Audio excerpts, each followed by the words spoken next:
Hello, good afternoon.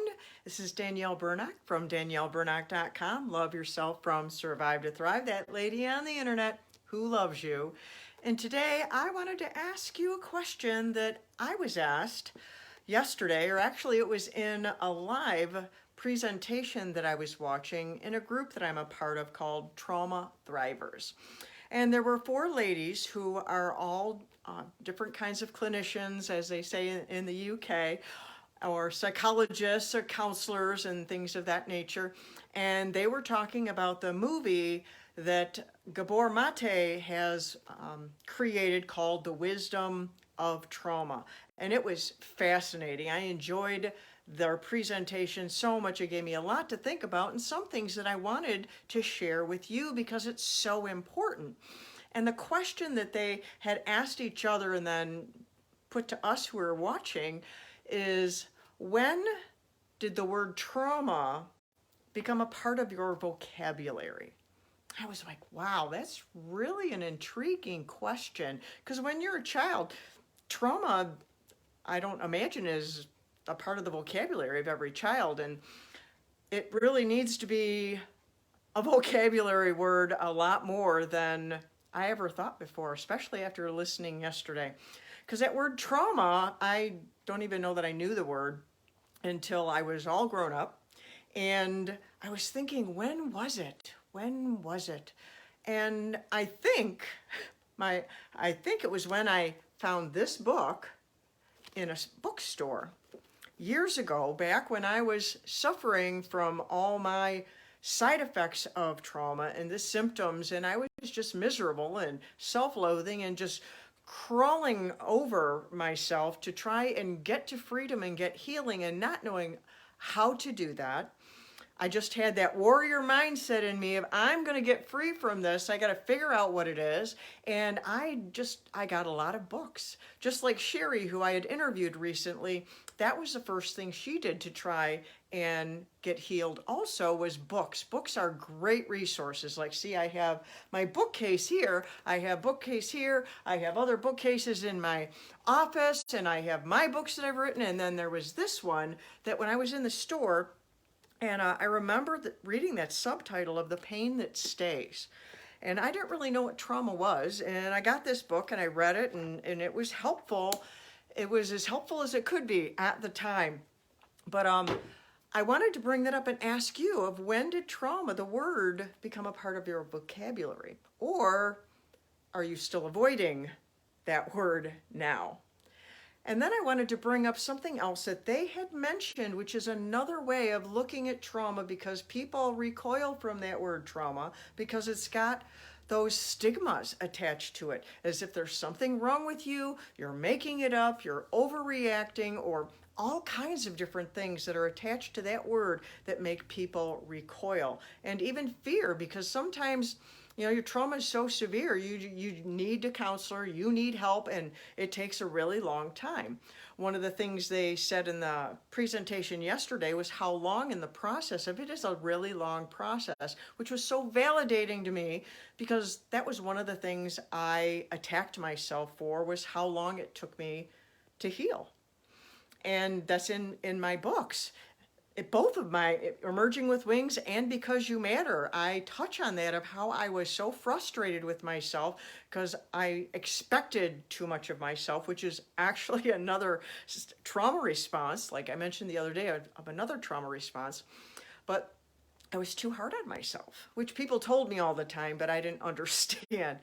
And one of the things that Lula Benz, who heads up the group Trauma Thrivers, she brought up a term that I'd never heard before, and a couple of them actually, because clinicians have all fancy terms, and sometimes I like them and sometimes I don't, because they're too big and we get lost in the terms. But she brought up the dysregulation of the nervous system. And those are all those different kinds of what are called MUPS, medical undiagnosed physical symptoms. Those are caused by a dysregulation in the nervous system. And that's something else to look at, because that's medical, and we can think about that. And so I want to bring those terms to you for you to sit with them. Sit with that term. Do you have a dysregulated nervous system? Do you respond to things, react to things that you're like, what's going on? And you don't even understand. Do you have a medical, undiagnosed physical symptom that may be connected to trauma? And I want you to sit with these and consider this, because like I have spoken before about how trauma is a beast, and trauma is like cancer in the way that if you don't do anything about it, it gets worse. And another thing that Lou had brought up in this presentation was something by a guy, Dr. Maury Massey. I'd never heard of him before. And he used an acronym SEE. And it stands for significant emotional event or significant emotional experience, which when you put it that way, it sounds too technical for me also. But if you could think about it as, did you have an event or an experience in your life that it really affected you in a significantly emotional way?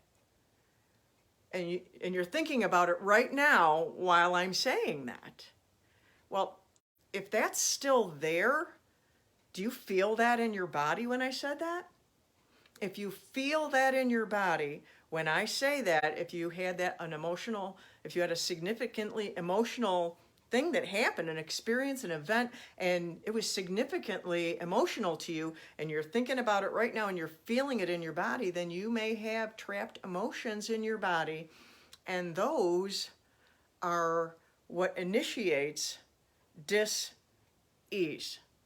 And that was another guy wrote down his name because I was doing all kinds of research about this, because when we can reword to find the thing that's hiding in us, then we can bring it out into the light and deal with it. And once we deal with it, then it can heal. It's like if you get a splinter and you don't pull it out, it will fester, it will get worse. But if you'll dig it out, sometimes it hurts a lot to dig it out. And dealing with trauma can hurt. Dealing with a significant emotional event can hurt. Yes, it can hurt. And sometimes you need help and you ought not do it alone. But I am here because I love you, because I want you to see the invisible wounds in your life so that you can heal them. Because we can't deal with what we won't see. We can't heal what we can't see. And we can't thrive in life unless we heal. And so I wanted to share this with you today. Those terms, I want you to think about them, sit with them for a while. And if you have anything in your life like this, do something about it. Reach out to me for coaching. Hire a professional counselor, because that's not me. Get a copy of my book, Merging with Wings, Because You Matter. Get a copy of the book, The Body Keeps the Score. Get a copy of this book, Trauma, the Pain That Stays. But get help. Or take my course, Heal Your Childhood Self.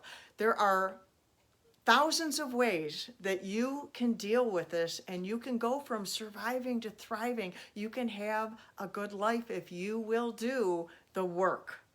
And you matter, and you're worth it, and I love you, and that's why I tell you this. And so till next time, I'm Danielle Burnock from DanielleBurnock.com. Love yourself from Survive to Thrive, that lady on the internet who loves you. Mwah.